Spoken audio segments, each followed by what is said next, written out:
Channel में आपका स्वागत है। आप देख रहे हैं दिन भर की ताज़ा खबरें। कुछ नहीं कर पाए, उनके बच्चों ने बहुत कुछ कर दिया। तो इसका मतलब ये नहीं है कि पिता ने कुछ नहीं किया। पिता ने आपको इस लायक बना दिया कि आप उस कार्य को करने में सफल हुए। उनका मार्गदर्शन, उनके आशीर्वाद आपने मिला। तो मैं इस मौके पर ज्यादा न बोलते हुए यही कहूंगा कि महापुरुषों के द्वारा किए गए कार्यों को देखें, किसने क्या किया, किसने क्या किया। जैसे राम के साथ में लक्ष्मण रहे, लक्ष्मण से भी कोई चूकें हुई होंगी, लेकिन राम ने उसको वो किया। लेकिन रामचंद्र जी को लक्ष्मण से हमेशा हिम्मत ही रही, उनसे हमेशा हिम्मत रही। तो इसी तरह से बाबा साहब ने जितने भी नियम बनाए, बाबूजी ने उन्हें पास करने में भूमिका निभाई। हाँ, बाबा साहब ने धार्मिक क्षेत्र में भी काम किया, बाबा साहब ने सामाजिक क्षेत्र में किया, महिलाओं के उत्थान के लिए किया, मानवता के लिए किया। इस बात को कभी भी भुलाया नहीं जा सकता।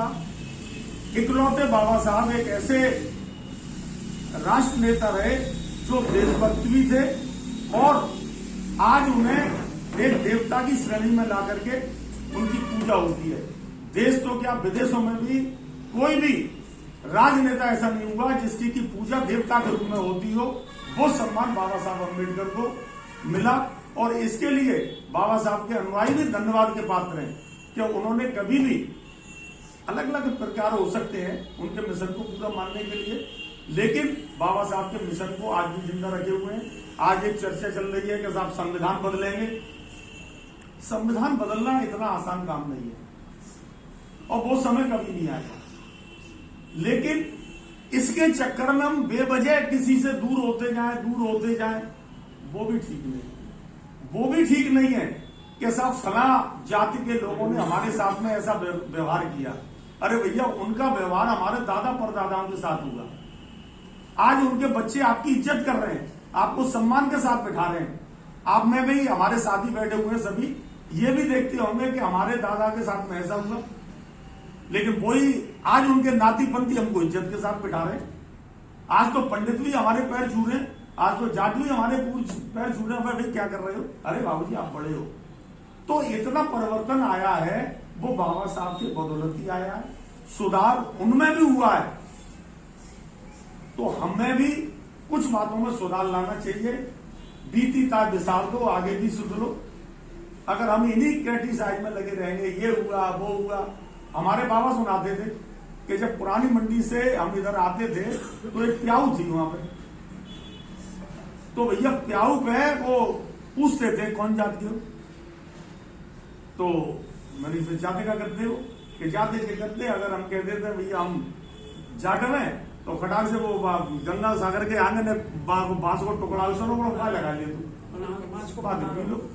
तो मैं तुम कहते थे कि साहब हम भी ठाकुर है कि नहीं, वो हमारा डर बेटा जी रहे। तो अगर हमने कह दी और काउंटर पहचान ले तो सारे वो लड़ाई झगड़ो मारपीट कर।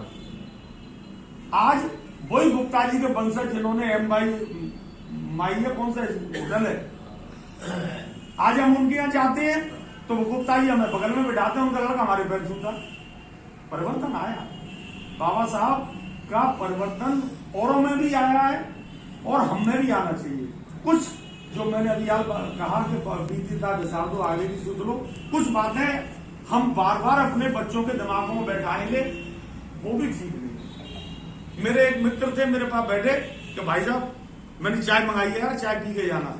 अरे भाई साहब नमाज का टाइम हो गया, मैं अभी आता हूँ। वो भाग गया। अबे मैंने बैठ गया, चाय पी जाए कि नहीं मैं अभी आता हूँ। वो लौट के आया। मैंने उससे पूछा भाई एक बात बताओ, तुम चाय को छोड़ करके भाग गए, क्या तुम्हारे बच्चे भी ऐसा करेंगे? अरे भाई साहब कुछ नहीं करेंगे। कहां पढ़ रहे हैं? जॉर्जेट में पढ़ रहे हैं। वो तो साले हैप्पी क्रिसमस कहते हैं। आगे आने वाला जो सैलाब आ रहा है उसको आप भाग नहीं सकते। वो वाला गाना है ना कि धर्म भी होगा कर्म भी होगा। आज मंदिरों में भी लोग जा रहे हैं, लेकिन साड़ी की जगह पे जींस के पैंट को भी पहन के जा रहे हैं। इस परिवर्तन को कोई रोक नहीं सकता, हम चाहे कितनी भी उन बातों को करें। कुछ बातें ऐसी हैं कि परिस्थिति बस हम किसी के यहाँ जाए और कोई हमारी बेइज्जती कर दे कि भैया पहले बाहर खड़े रहो, भीतर मत आइए। अब हमने अपने बच्चों को बताई, लेकिन बच्चों को उनके बेटे से दोस्ती है, वो उसके संग रह रहा है, तो वो परिवर्तन आ रहा है, वो व्यवहार वो नहीं कर रहा है। तो इस तरह की किसी किसी की बातें खत्म होनी चाहिए। आगे प्रगति के रास्ते पर चलो, तभी समाज में एकता आएगी। कल वो हमें बैठने नहीं देते थे, कल हमें बुलाते नहीं थे, बगल में नहीं बिठाते थे, आज वो कह रहे हैं आओ, हम कह रहे हैं कि हम नहीं आएंगे। तो हम भी बाबा साहब के मिशन को रोकने में बाधक सिद्ध हो रहे हैं। बाबा साहब का मिशन को बढ़ाना है तो किसी की भी इस तरह की आलोचना नहीं होनी चाहिए। बस मैं इसी के साथ ही अपने विचार समाप्त करता हूं। जय भीम।